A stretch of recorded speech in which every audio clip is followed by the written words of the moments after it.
Tapi sorotan saya hari ini adalah nats yang kita baca ini, ternyata ini juga dipakai oleh saya sebutnya secara jelas ya, alat-alat setan yang dulunya Kristen, mengaku Kristen, lalu pindah menjadi mualaf, lalu mereka mulai menyerang Kristen. Nah, ya, salah satu yang sangat ngotot hari-hari ini adalah saudara Donditan ya.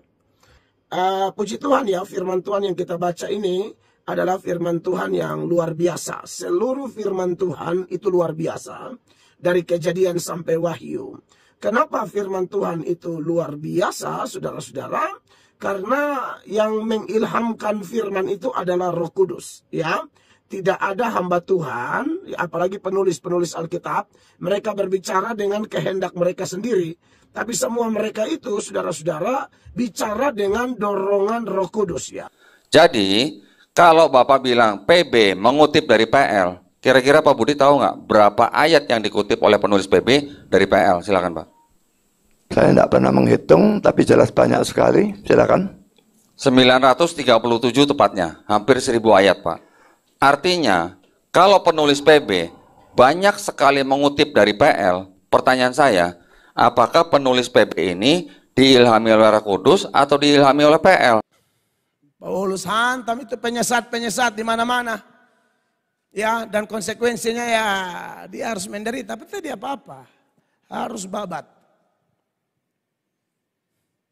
Saya kemarin tanggapi ini mualaf satu. Coba siap di video dulu.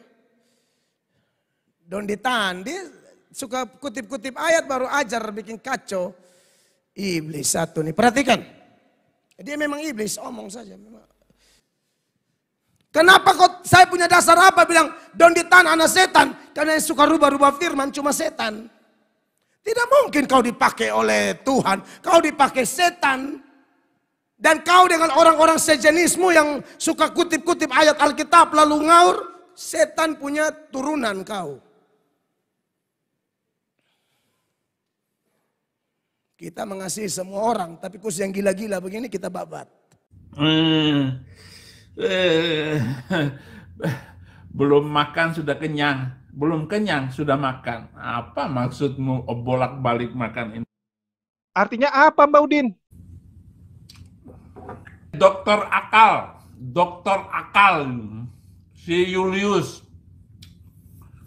Hidayah Mu'alaf Center, channelnya itu channel sudronisasi. Makasih Mbak Udin. Gilo lo. Jadi gilo produksi tadi gilo lo.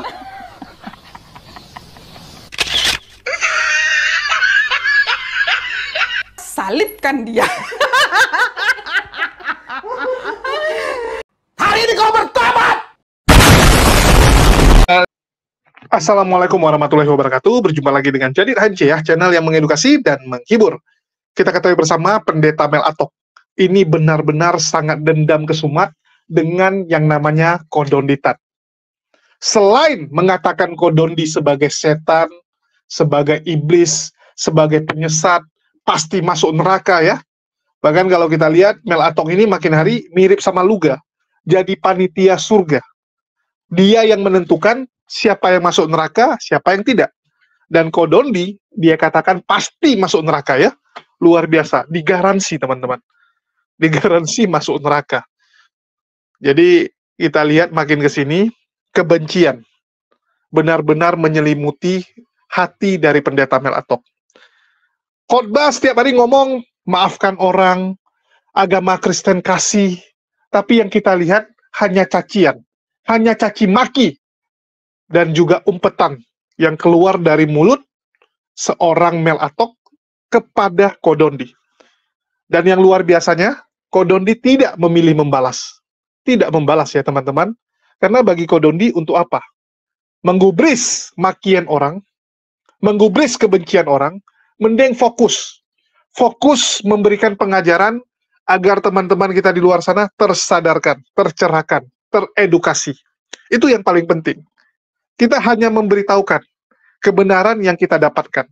Kita hanya memberitahukan apa yang kami temukan di luar sana, data-data, dan juga fakta-fakta yang terjadi. Selebihnya terserah kepada jemaat yang memilih. Mau ikut agama A, agama B, agama C. Tidak ada paksaannya. Tidak ada. Kita tidak pernah berusaha untuk mendoktrin, membrainwash orang-orang di luar sana. Enggak. Kami hanya menyampaikan. Kodondi hanya membuka data, dan semua data itu bisa dipertanggungjawabkan. Bisa dicari literasinya. Bukan hanya omong kosong ya. Bukan hanya modal congor. Bukan hanya modal kitab suci yang kalian imani doang gitu. Nggak fair ya, kalau kita mengajarkan orang hanya berdasarkan kitab suci yang kita imani. Contoh, umat muslim ngomong tentang bahwa Islam agama yang benar hanya berdasarkan Quran. Orang akan bilang, menurut Quran kalian yang benar, menurut Bible mereka yang benar. Mana bisa di-compare? Untuk itu kita butuh data tambahan. Kita butuh sejarah. Karena kalau udah bicara fakta itu nggak bisa dibantahkan, teman-teman. Contoh, di Bible dikatakan ya bahwa bulan itu bercahaya, mengeluarkan cahaya sendiri. Sedangkan fakta, bulan hanya memantulkan cahaya. Menurut kalian yang benar siapa? Ilmuwan atau Bible? Siapa yang benar? Ya terserah kalian. Kalau kalian ngotot bilang Bible yang benar ya silakan. Kan seperti itu. Ular makan debu tanah. Faktanya, ular itu makan binatang yang lain. Karnivora dia. Gak pernah kita lihat dia makan batu. Dia makan debu. Ya, terus dia kenyang gak perlu makan yang lain. Gak ada. Yang mana yang benar? Bible atau fakta? Ya, silakan kalian yang nilai. Jadi kami hanya menampilkan data-data tambahan supaya jadi referensi. Karena kalau cuma patokan kitab suci masing-masing, ya sudah, nggak ada yang perlu didiskusikan, nggak ada yang perlu didebatkan. Tetapi ya, karena hal tersebut, karena pengajaran yang terus disampaikan, informasi yang terus disampaikan oleh Kodondi, ini membuat banyak pendeta resah. Banyak orang yang berhasil disadarkan, banyak orang yang berhasil dituntun untuk menemukan kebenaran. Dan ini membuat Mel Atok makin hari makin kejam. Makin kejam, teman-teman. Kita bisa lihat kebencian benar-benar sudah menutupi hati Mel Atok. Kemarin kita lihat bagaimana dia memaki, menghujat Kodondi Tan secara pribadi di mimbar gereja, di depan jemaatnya.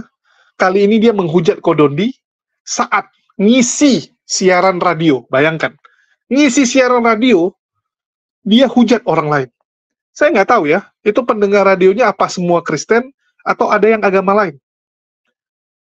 Dan saya jamin, pendengar radionya pasti, itu sebagian bukan jemaat dia. Pasti ada jemaat gereja lain. Ada jemaat non-Kristen. Saya nggak tahu ya, apa yang akan mereka lihat, apa yang akan mereka dapatkan dari cacian yang disampaikan oleh Mel Atok. Kira-kira apa tanggapan mereka ya? Kalau saya dengar ada pendeta siaran di radio, kerjanya menghujat orang lain, maka akan saya bilang ini perlu ditinggalkan. Ini pendeta nggak benar. Pendeta yang full dengan makian doang. Artinya selama ini dia ngomong, lepaskan pengampunan, maafkan orang yang bersalah kepadamu, gitu kan. Kalau kita nih, sedang ada masalah sama orang, kita geram kali sama orang itu. Kita curhat sama pendeta. Pendetanya bilang apa? Udah maafkan dia. Berikan pengampunan. Wah, luar biasa ya. Bijaksananya luar biasa. Tapi ternyata saat dia mengalami hal tersebut, nggak bisa dia. Nggak bisa. Malah dia yang memaki-maki orang lain. Padahal Kodondi tidak melakukan apapun kepada Mel Atok. Pernah nggak Kodondi bilang itu si Mel Atok bodoh, goblok, tolol, dan sebagainya? Nggak pernah. Pernah nggak Kodondi bilang itu setan, ajaran nggak benar Mel Atok, dan sebagainya? Nggak pernah. Silakan kalian cek. Pernah nggak Kodondi menghujat Mel Atok? Nggak ada. Yang dilakukan Kodondi membongkar ajaran. Membongkar ajaran, teman-teman. Karena fokus kita adalah memberitahukan apa yang kami ketahui. Jadi lucu sekali ya. Lucu sekali. Oke, kita coba dengarkan dulu bagaimana Mel Atok maki-maki. Maki-maki di radio ya. Ini di radio, teman-teman. Bayangkan. Didengar oleh masyarakat Kota Kupang dan sekitarnya. Dan pendeta menyampaikan hanya makian.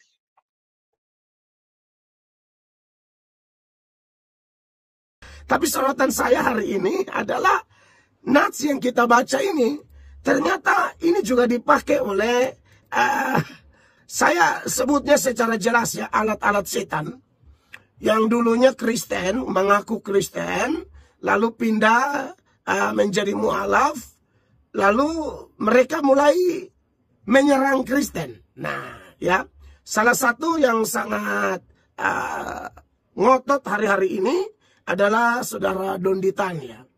Saya nonton video Donditan. Nah, ini yang membuat latar belakang kenapa saya membahas Matius pasal 7. Itu rame di sosial media, saudara-saudara. Donditan itu ternyata dia suka membimbing kawan-kawannya yang dia kan mantan Kristen, dan dia triknya adalah menjaga hubungan baik dengan agama Kristen ya. Lalu dia tahu agama-agama Kristen yang mungkin jarang gereja, jarang baca Alkitab ya. Kalau sudah jarang gereja, jarang baca Alkitab, maka pemahamannya pun pasti parah. Di situ dia mulai ajak bicara. Aduh, banyak sekali, dan saya tiap kali khotbah kalau ada kesempatan saya tayangkan ya videonya. Dan nanti video ini saya akan gabungkan dengan video itu. Dan dalam video itu, saudara-saudara yang diberkati oleh Tuhan Yesus, dia buka ayat ini. Dia bilang, tolong buka Matius 7, ya kan? 21, 23, dia kayak pakar gitu loh. Nah, minta maaf, kita punya orang Kristen yang ngawur, yang tidak baca Alkitab. Ini juga iya-iya aja gitu. Pas khotbah di radio saya seharusnya bahas 1 Petrus, pasal 3 ayat 8 dan seterusnya. Tapi akhirnya, karena nonton video itu, saya harus khotbah itu untuk menanggapi. Dan mau kasih tahu yang pertama, Donditan dipakai setan. Itu sudah pasti. Jadi saya memang sengaja omong ini supaya Dondi dengar. Kamu dipakai setan, Donditan, ya. Dasar bahwa kamu dipakai setan, yang pertama, karena seperti setan kutip ayat dan membengkokkan ayat, begitu juga kamu, CSS, Donditan, yang dipakai setan. Kalau dulu di Kejadian 3, Donditan, setan pakai ular. Sekarang, kau jangan pikir kau hebat. Setan tidak pakai ular lagi, setan pakai kamu, ya kan? Karena sebagaimana setan kutip ayat lalu menipu Hawa dengan tujuan menjatuhkan Hawa, sekarang Donditan, setan pakai kamu untuk membengkokkan ajaran Alkitab. Sebagaimana setan itu adalah malaikat yang telah diusir karena dosa, tinggalkan surga. Kau juga dulu Kristen, tinggalkan Kristen sekarang, ya.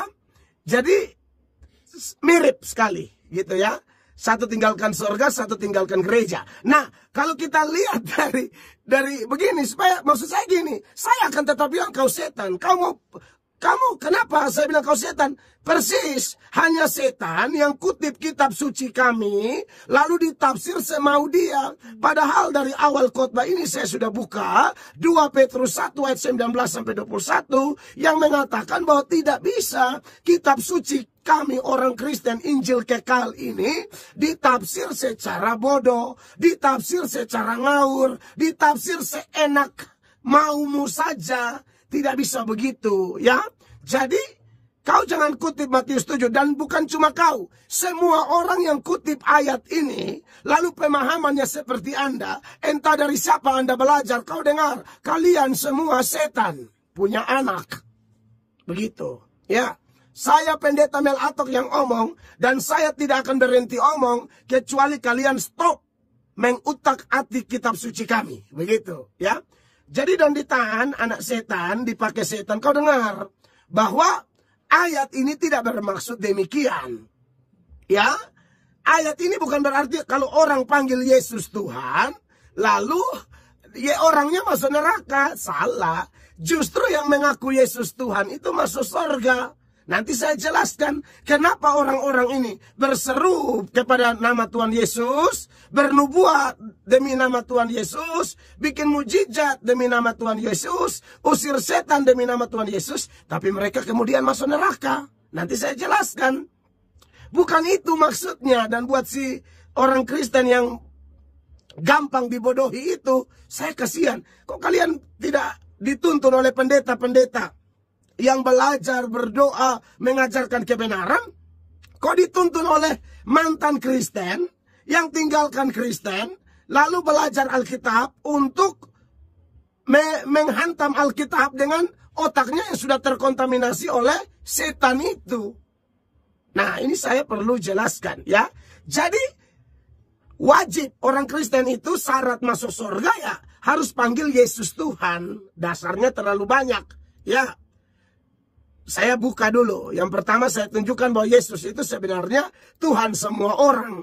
Nah, setan ini tidak mau orang selamat. Makanya setan berusaha munculkan orang-orang kayak Donditan ini. Walaupun sangat mudah dipatahkan. Hanya Kristen tidak belajar Alkitab yang anggap dia hebat. Hanya Kristen yang pemalas gereja yang anggap dia hebat. Atau Kristen yang bergereja tapi di gerejanya tidak menekankan Injil. Yang menganggap orang-orang kayak Donditan, Zakir Naik, Ahmad Kainama, atau penyesat-penyesat lain dianggap hebat ketika bicara Alkitab. Padahal minta maaf itu penipu, pembohong semua. Harusnya saya tidak usah pakai kata minta maaf ya. Tapi sudah kebiasaan. Harusnya dalam pembelaan iman tidak usah pakai. Saya lagi latihan ya. Ya, jadi tidak usah pakai kata minta maaf sebenarnya ya. Kisah pasal 10 ya. Ayat 36 dikatakan itulah firman yang ia suruh sampaikan kepada orang-orang Israel. Ya, perhatikan. Yaitu firman yang memberitakan damai sejahtera. Dengar garis bawah ini. Oleh Yesus Kristus yang adalah Tuhan dari semua orang. Nah, ini yang setan sedang serang. Salah satu kebenaran mutlak yang sedang setan serang adalah ini. Apakah bisa runtuh? Tidak bisa runtuh. Tidak bisa. Apakah bisa menggoncangkan orang-orang yang sungguh percaya kepada dia? Tidak akan bisa. Hanya orang-orang munafik, orang-orang Kristen palsu yang akan tergoncang.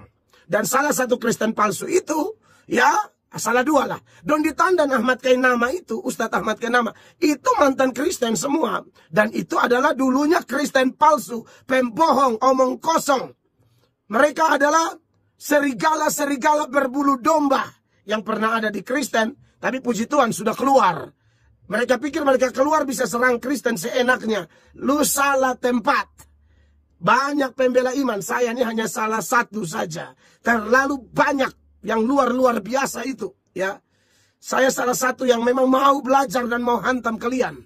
Begitu. Saya tidak akan biarkan. Enak saja kau omong-omong ayat kami dengan tafsiran yang kacau balau. Ya. Hanya dengan berseru kepada Yesus sebagai Tuhan, orang bisa selamat. Tanpa itu tidak bisa. Ya, Roma pasalnya yang ke-10. Mari kita lihat. Ini menarik sekali nih.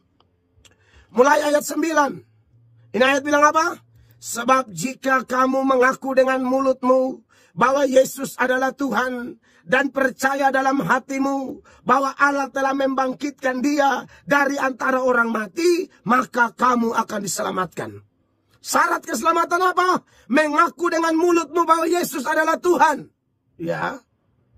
Lalu ayat 10 bilang apa? Karena dengan hati orang percaya dan dibenarkan, dan dengan mulut orang mengaku dan diselamatkan. Dan ingat, semua yang percaya dia, Anda tidak akan dipermalukan. 11. Karena kitab suci berkata, barang siapa yang percaya kepada dia, tidak akan dipermalukan. Haleluya.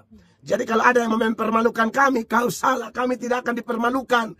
Allah di sorga tidak akan tinggal diam. Dia akan bangkitkan orang-orang yang tidak akan berkhotbah, cari aman saja. Tapi kami akan khotbah untuk hantam setan-setan punya alat. Seperti Donditan dan lain-lain.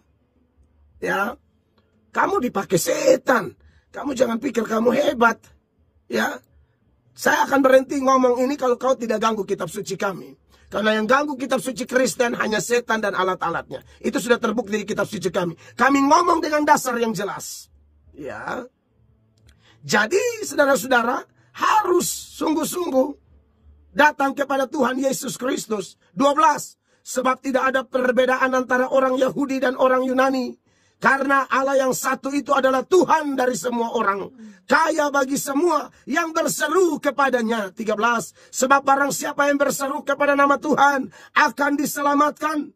Tetapi bagaimana mereka dapat berseru kepadanya jika mereka tidak percaya kepada dia? Bagaimanakah mereka dapat percaya kepada dia jika mereka tidak mendengar tentang dia? Bagaimana mereka mendengar tentang dia jika tidak ada yang memberitakannya? Makanya kami beritakan, ya. Kalau orang-orang kayak mereka ya sulit kita harap mereka kembali ke Kristen, kecuali Tuhan mau pilih. Tapi kebanyakan mereka memang sudah ketahuan bahwa itu memang alat-alat setan. Ya, dan saya lihat kayaknya memang pasti masuk neraka. Saya bisa buktikan bahwa dia iblis punya anak. Lihat ini satu. Wih, omong iblis dan mau keluar. Tuh nih, sampai 23 nih. Apa katanya? Bukan setiap orang yang berseru padaku, Tuhan, Tuhan akan masuk ke dalam kerajaan surga, melainkan dia yang melakukan kehendak Bapakku yang di surga. Pada hari terakhir banyak orang yang akan berseru padaku, Tuhan, Tuhan, bukankah kami bernubuat demi namamu, dan mengusir setan demi namamu, dan mengadakan banyak mujizat demi namamu juga. Pada waktu itulah aku akan berterus terang kepada mereka dan berkata, aku tidak pernah mengenal kamu, inyalah daripadaku, kamu sekalian pembuat kejahatan. Sekarang umat mana yang nyebut Yesus sebagai Tuhan? Kristen. Umat mana yang bernubuat dalam nama Yesus? Kristen. Umat mana yang membuat mujizat dalam nama Yesus? Kristen. Umat mana yang mengusir setan dalam nama Yesus? Kristen. Kata Yesus apa? Nyala. Nah lo, gimana dong? Dia aja nggak mau istilahnya. Lucu bodoh amat. Jadi dia tidak mungkin ajak bicara dengan Kristen-Kristen yang belajar, dia tidak mau. Tapi ini yang jarang ke gereja, itu Kristen mungkin temannya. Beberapa Kristen disuamong. Pernah baca Alkitab, aduh udah 2 tahun nih gak baca-baca nih. Mati loh. Mati. Ditelan api sama Donditan. Donditan kan dia punya Alkitab semua. Terjemahan Septuaginta jadi ada, bayangin aja. Septuaginta terjemahan bahasa Alkitab 200 tahun sebelum Yesus lahir tuh. Septuaginta yang dipakai, terjemahan Alkitab bahasa Ibrani ke bahasa Yunani. Itu Septuaginta namanya. Dia punya. Pendetanya belum tentu punya. Nah, saudara-saudara, orang-orang kayak begini, ini tak bisa dihindari. Musuh-musuh Injil, ya, musuh Injil Kristus harus ditanggapi. Itu ayat bilang orang berseru kepada Tuhan, Tuhan, ujung-ujung Tuhan usir mereka. Nah dia tanya, siapa umat mana yang memanggil Yesus Tuhan?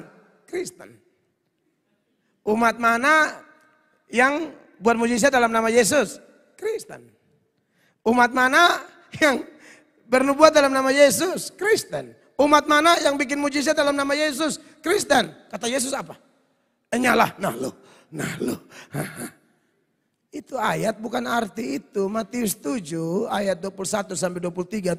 Bukan untuk Kristen sejati. Itu ayat untuk nabi palsu. Lihat ayat 15-nya. Itu konteks lengkap. Ini orang-orang yang sedang Yesus usir. Bukan anak-anaknya. Enak aja loh.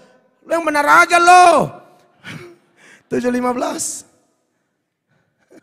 Waspadalah terhadap nabi-nabi palsu yang datang kepadamu dengan menyamar seperti domba. Tetapi sesungguhnya mereka adalah serigala yang buas. Mereka ini memang orang-orang palsu. Lalu lanjut terus. Saudara lihat perikopnya itu sampai 23 itu.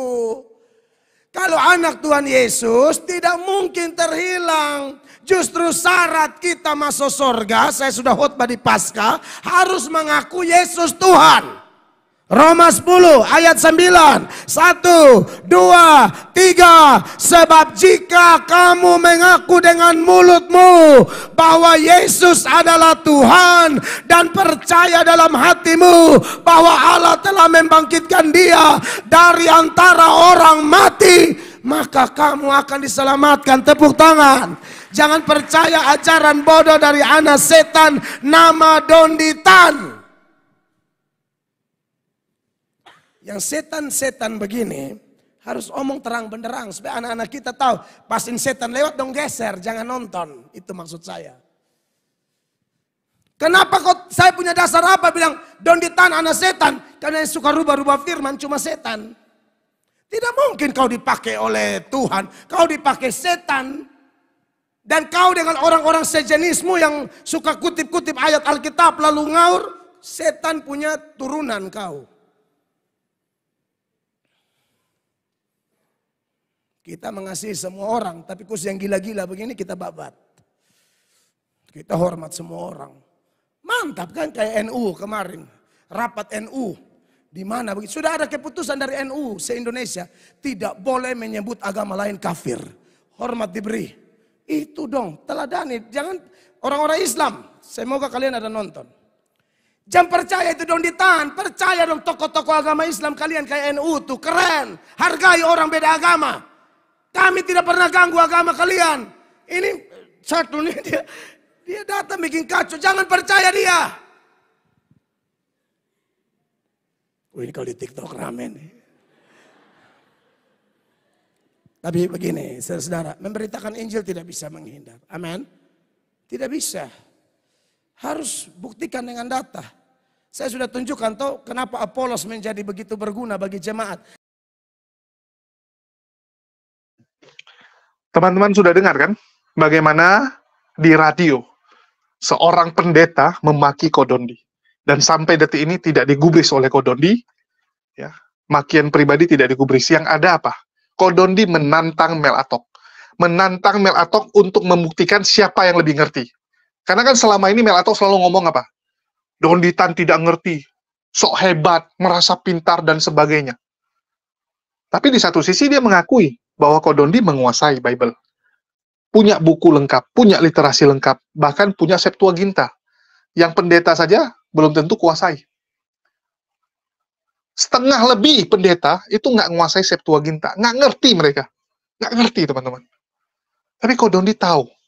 Itulah kenapa Kodondi bagikan apa yang dia ketahui. Tugas kami itu menyampaikan. Di Islam tugas kami hanya menyampaikan. Selebihnya yaitu antara Allah dengan orang tersebut. Apakah dia mendapat hidayah atau tidak? Apakah dia berani melangkah atau tidak? Banyak orang itu sudah disampaikan. Sudah tahu kebenaran, tapi nggak mau melangkah. Kenapa? Berat meninggalkan zona nyaman. Berat, teman-teman. Takut. Ya, takut dipersekusi, takut ditinggalkan oleh saudaranya, teman-temannya, takut susah mendapat pekerjaan, rezeki seret, dan sebagainya. Inilah saya bilang, memang tantangan menjadi mualaf itu berat. Karena saat Anda melangkah, Anda harus siap, hidup Anda 180 derajat berubah. Ada orang dicobai dengan hubungan keluarga. Ada orang dicobai dengan harta benda. Ada orang dicobai dengan banyak masalah begitu dia mualaf. Jadi masing-masing punya cobaan masing-masing dan Allah Maha mengetahui. Allah Maha mengetahui apakah kita sanggup atau tidak. Apakah cobaan tersebut memang sudah cocok untuk kita atau belum. Jadi jangan pernah ragukan kebesaran Allah. Yakinlah bahwa Allah tidak mungkin memberikan cobaan melebihi kapasitas kita. Setengah mampus pasti. Ya, namanya cobaan, pasti setengah mampus. Tapi tidak akan membuat kita kalah. Nggak akan membuat kita binasa. Nggak akan membuat kita gagal. Kalau kita benar-benar mengandalkan Allah. Ya, mengandalkan Allah. Kenapa diberikan cobaan yang berat? Supaya kita naik kelas. Anda kalau ngangkat beban, bebannya ringan, otot Anda akan gitu-gitu aja. Tapi saat Anda mengangkat yang lebih berat, kan begitu. Memang sakit di badan. Ya. Apalagi habis olahraga. Badan sakit semua. Tapi besoknya, kalian akan punya otot yang jauh lebih besar. Begitu juga dengan cobaan yang Allah berikan. Kadang-kadang orang nggak berani melangkah. Itu aja yang jadi problem ya. Kenapa banyak yang belum mau mualaf, padahal kebenaran sudah diketahui. Pendeta Mel Atok sebenarnya tahu bahwa Bible itu penuh dengan kontradiksi, dan saya rasa nggak ada pendeta yang tidak tahu, kecuali pendeta yang nggak mau tahu ya. Kalau nggak mau tahu udah lain urusan. Tapi udah kelas Mel Atok harusnya dia tahu. Dan Kodondi mengajak Mel Atok untuk diskusi. Tolong keluar, jangan cuman bacot-bacot, supaya Anda tahu, ya, supaya Anda dibukakan data. Pendeta Esra Soru, teman dari Mel Atok, sudah meng-ACC untuk debat dengan Kodondi, dan insya Allah dalam waktu dekat akan terlaksana. Mari kita doakan akan terlaksana ya, jangan sampai ada hal-hal yang mengganjal, hal-hal yang membuat acara tersebut tidak terjadi. Karena kita lihat ya, banyak sekali Laskar Polikardus yang berusaha untuk menggagalkan debat antara Esra Soru dengan Kodondi. Mereka takut dari debat tersebut akan banyak orang yang mualaf. Mereka takut Esra Soru babak belur, dan makin mempermalukan ajaran tersebut. Kita lihat bagaimana Budi Asali sebelumnya jadi korban. Di situ kekristenan bisa dibilang jadi bulan-bulanan. Orang-orang Kristen pun marah kepada Budi Asali, dan mereka berharap Esra Soru tidak bernasib serupa. Sedangkan kita dari pihak Muslim itu yakin sekali, Esra Soru pasti akan mengalami nasib yang serupa. Pasti itu teman-teman. Karena modalnya cuma congor dan asumsi. Beda dengan Kodondi, bawa data. Seperti yang saya bilang, fakta ketemu asumsi nggak akan menang. Fakta ketemu dengan doktrin pengajaran yang ada di agama Anda, yang mana kalian ikuti? Sama seperti kejadian bulan ya. Bulan bersinar atau tidak? Faktanya tidak bersinar. Anda lebih percaya Bible atau lebih percaya sains? Kan seperti itu. Nah, jadi berkat hal yang terus kita sampaikan ini, makin banyak orang-orang yang memutuskan mualaf.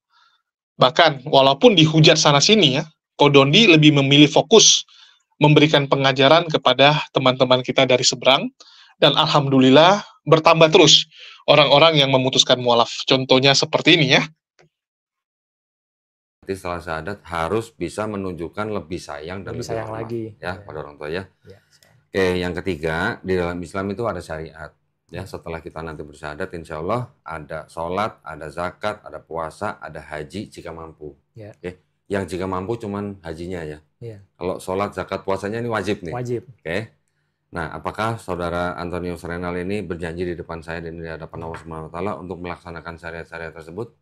Ya, janji. Alhamdulillah. Insyaallah. Baik, Janji. jadi kalau begitu tidak ada lagi yang bisa menghalangi saudara Ray ini untuk bersyahadat ya. Ya. Sudah pernah dengar 2 kalimat syahadat sudah kan? Sudah pernah dengar kan? Sudah. Sudah tahu artinya? Sudah. Sudah mengimani dalam hati? Sudah. Ya, sudah menerima dengan ikhlas? Sudah. Oke, alhamdulillah. Baik, kita akan berjabat tangan, kita akan mengucapkan 2 kalimat syahadat. Bismillahirrahmanirrahim. Asyhadu alla ilaha illallah wa asyhadu anna Muhammadan Rasulullah. Aku bersaksi tiada Tuhan selain Allah. Dan aku bersaksi Nabi Muhammad adalah utusan Allah. Alhamdulillah, sah ya. Allahu Akbar, alhamdulillah. Saya mau peluk dulu sebentar, saudara seiman saya yang baru nih. Mudah-mudahan istiqomah. Tinggi banget sih nih, susah banget ngeluknya nih. Alhamdulillah. Alhamdulillah ya, kita sekarang sudah menjadi saudara dalam iman. Alhamdulillah. Mudah-mudahan kita nanti semuanya istiqomah, terkhusus buat saudara Re ya, mudah-mudahan istiqomah, dan kita semuanya nanti insya Allah husnul khotimah. Amin ya. Kita juga berdoa mudah-mudahan kita semua nanti menjadi golongan orang-orang yang menyaksikan keesaan Allah ya. Amin. Dan juga kita mengikuti apa yang sudah diturunkan kepada Rasul. Amin. Ya, amin. Dan juga kita berdoa mudah-mudahan kita dihindarkan dari api neraka ya. Amin. Amin. Baik, kalau begitu sebelum kita tutup boleh berarti kita ngobrol-ngobrol sebentar ya. Boleh. Tapi sebelum ngobrol saya ada bingkisan sebentar nih. Oh iya. Sebentar. Lupa saya persiapkan. Tolong diambilkan itu apa? Mushaf Qur'annya. Oh ya, ini KTP-nya tadi udah saya foto, saya kembalikan. Oke. Iya, si Antonius ini memutuskan mualaf setelah berdiskusi cukup panjang dengan Kodondi. Setelah beberapa kali ketemu. Bukan hanya sekali, beberapa kali. Waktu ketemu pertama, dia sudah mantap bahwa ini ada salah. Dia sudah yakin bahwa memang Bible itu ada sesuatu yang nggak benar. Tetapi berat untuk melangkah. Dia pulang, setelah beberapa waktu, baru akhirnya dia putuskan mualaf. Ya, akhirnya dia sadar bahwa nggak ada gunanya. Nggak ada gunanya. Anda di dunia itu senang, Anda menyenangkan orang dan memilih tetap ikut keyakinan orang tua supaya orang tua tidak marah, tetapi endingnya Anda binasa. Untuk apa? Untuk apa gitu? Apakah yang kita cari dunia? Dunia hanya sekejap mata, teman-teman. Coba kita lihat. Mungkin kita ambil analogi gini. Teman-teman pertama sekali nonton channel saya. Nonton channel HMC lah, ataupun Jadid. Itu kapan? Dan kalian bisa rasakan ya, bahwa waktu itu bergerak dengan sangat cepat. Tiba-tiba udah di posisi sekarang aja. Ini tiba-tiba sudah bulan 4 2024 dan bentar lagi bulan 4 pun akan berakhir. Bayangkan, bulan 4 pun akan berakhir.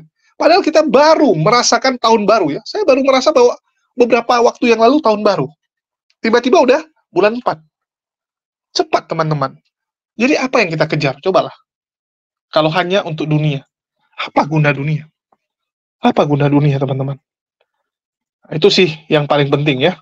Dan akhirnya Antonius ini berani melangkah setelah beberapa hari mempertimbangkan, melihat bagaimana dampaknya kepada dia dan keluarganya dan sebagainya. Akhirnya berani mengambil keputusan untuk melangkah keluar, ya, keluar dari zona nyaman. Dan ya, ini kita cukup salut, ya, cukup salut dengan langkah tersebut. Dan inilah buah dari pengajaran tanpa henti yang terus kita lakukan. Buah dari pengajaran tanpa kita menggubris hujatan-hujatan dari orang di luar sana. Karena bagi kita nggak ada pentingnya. Nggak ada pentingnya hujatan Polikarpus itu. Mereka mau bilang kita pribadi apa, mau maki kita apa, nggak ada masalah. Umat muslim, para mujahidin muslim, nggak pernah peduli kalau pribadinya diserang. Bang Zuma disebut satpam lah, miskin lah, dan sebagainya. Ada pernah peduli? Enggak. Mereka mau bilang kita miskin pun, apa membuat kita miskin? Enggak, teman-teman. Mereka mau hujat kita, apa membuat umur kita tambah pendek? Enggak. Mereka mau fitnah kita, apa membuat diri kita tersakiti? Jadi tiba-tiba demam, tiba-tiba nggak enak badan? Kan enggak. Kecuali main fisik, baru kita lawan. Kalau cuma makian, hujatan, aduh, udahlah, kecil sekali. Selama Polikarpus dan laskarnya bukan main fisik, nggak apa-apa, jangan gubris. Ya, selama bukan main fisik, ataupun mencoba mencelakai kita. Contoh yang mereka lakukan kepada saya. Mereka coba hentikan pelayanan saya, perjuangan saya, dengan membuat fitnahan saya ke kepolisian. Mereka bilang, HTD saya yang buat, HTD saya yang karang, ya, pendeta ciptaan saya, pernyataan HTD itu saya yang suruh. Luar biasa. Segala fitnahan mereka buat, mereka create, ya, mereka create bukti-bukti palsu dan sebagainya untuk menjebak, untuk memastikan bahwa saya hancur. Tetapi Allah masih melindungi saya. Allah yang menjadi pelindung saya, teman-teman. Segala tipu daya yang mereka lakukan sampai detik ini semua gagal, ya, semua gagal. Allah yang jagai saya. Jadi yang penting niat kita itu lillahi ta'ala. Dari dulu kita harus, ya, fokus dengan hal tersebut. Jangan tiba-tiba niat kita lillahi ta'ala, tiba-tiba di jalan berubah. Supaya rame, supaya terkenal, supaya banyak yang suka, supaya populer dan sebagainya. Jangan, teman-teman. Allah yang akan sediakan. Contoh nih saya ya. Kalian bisa lihat ini channel kedua. Bayangkan, ini channel kedua. Dan saya menerima banyak sekali WA dari teman-teman yang mengatakan, Bang, cepat ya channelnya gitu kan. Perasaan 2 bulan, 3 bulan yang lalu, waktu saya baru nonton, yang subscribe baru segini. Tiba-tiba kok sudah mau 100.000 gitu. Sudah mau 100.000. Ya, yang mungkin akhir bulan ini udah tembus. Ya saya bilang, saya nggak pernah peduli dengan subscriber atau tidak. Semua lillahi ta'ala. Jalan alami saja. Yang penting saya lakukan demi perjuangan. Allah yang cukupkan. Allah yang buat videonya naik. Ya, Allah yang buat subscribe-nya naik. Sehingga bisa tembus sebentar lagi 100.000. Kan gitu. Allah yang cukupkan semua. Kalau kita cuman apa sih? Kita tuh cuman pemeran, teman-teman. Cuman pemeran yang ikut skrip yang Allah berikan. Allah suruh kita maju, maju. Allah suruh kita mundur, mundur. Allah suruh kita buat A, kita buat A. Sesimpel itu. Ya. Hidup itu simpel, teman-teman. Kadang-kadang kita yang bikin rumit. Karena kita suka melawan. Allah suruh A, kita kerjain B. Ya udahlah, setengah mati kita kan. Setengah mati kita lakukan itu. Tapi kalau kita ikut apa yang Allah kehendaki, itu lancar. Saya ingat ya, channel ini itu baru beberapa bulan, tapi cepat. Kenapa? Saya ikut. Ya, saya ikut. Kalian ingat nggak? Ya mungkin bagi teman-teman yang baru nonton nggak tahu. Tapi yang dari awal nonton pasti tahu ya. Kalian ingat nggak pertama kali waktu saya bilang apa? Allah suruh saya stop. Istirahat dulu. Ya. Istirahat 3 bulan. Saya cuma istirahat 1,5 bulan. Terus saya bosan. Tapi saya begitu peka, ya, begitu istilahnya jelas bahwa Allah menyuruh saya istirahat. Tapi saya nggak mau gitu. Saya merasa 1,5 bulan udah cukup. Di bulan kedua saya mulai ya, buat channel. Nggak bisa naik, teman-teman. Nggak bisa. Nggak bisa. Ya. Begitu udah pas 3 bulan, ya, pas 3 bulan, tuh terbang langsung, teman-teman. Terbang langsung. Itulah saya bilang, jangan pernah melawan rencana Allah. Jangan. Ya, semua kita kembalikan kepada Allah. Semua hanya untuk kebesaran Allah. Kita berdakwah, kita menyebarkan kebenaran, tujuannya lillahi ta'ala aja. Nanti Allah yang akan bukakan, Allah yang akan bantu. Ya sama kayak sekarang nih ya. Tiba-tiba entah kenapa ya, hati saya tuh tergerak untuk membuat studio. Supaya apa? Supaya kita bisa berbuat lebih. Kalau sekarang kan kita bikin channel reaksi. Ya, kita belum bisa mengundang mualaf-mualaf untuk memberikan kesaksian, yang mana tahu dengan kita membuat konten kesaksian itu akan banyak orang-orang di luar sana yang punya kejadian serupa, itu jadi berani untuk melangkah, kan begitu. Contoh, ada orang mau mualaf tapi dia takut sama orang tuanya, kondisi orang tuanya sakit, dia takut orang tuanya sakit atau nanti drop. Tiba-tiba ada yang beri kesaksian, ada mualaf yang kasih kesaksian bahwa dia juga mengalami hal serupa, terus dia lakukan A, B, C, dan D. Nah, maka yang di luar sana itu, yang mau mualaf itu jadi lihat, oh benar ya, yang harus kita lakukan seperti itu. Nah, jadi kita akan memberikan contoh-contoh lewat cerita-cerita orang-orang yang sudah duluan berani untuk melangkah. Kita akan sharing pengalaman itu. Untuk itu saya berpikir, ya sudah saatnya kita punya studio seperti milik Kodondi, milik teman-teman yang lain ya. Bahkan sama Bang Handi, ya saya jujur harus katakan saya kalah gitu. Bang Handi sebenarnya itu tempatnya sudah proper untuk studio. Handi Selebes, itu sudah bisa. Dia sudah punya mic, ya sudah punya semua. Bahkan saya yang masih pakai HP nih ya, rekam masih pakai HP. Tapi saya yakin, karena Allah yang tanam ke dalam diri saya untuk bangun studio ini. Ya, begitu kuat panggilan ini, dan saya yakin dalam waktu 1 bulan paling lama, ini pasti beres. Ya, karena memang saya ditanam di dalam diri saya bahwa kita akan mulai studio ini, dan itu akan kita kerjakan di bulan 5. Dan saya yakin itu akan tercapai. Ya, nanti Allah yang akan gerakkan semua, Allah yang akan bantu semua. Ya. Memang berat teman-teman, kalau kita pikir ya, mau mulai dari mana gitu. Tempat, kamera, dan sebagainya. Tapi itu semua, nanti Allah yang gerakkan. Itu aja, kita lakukan bagian kita. Ya, jadi kenapa kami terus berdakwah, terus menyampaikan hal ini, sekali lagi, buat pendeta Melatok. Ya, mereka bilang kan, atau pendeta Melatok kan selalu ngomong gini, ngapain kalian bahas? Kamu ini ya bahas-bahas agama kami dan bla bla. Halo, kita nggak bahas agama kalian. Kita kasih data. Kita sampaikan data.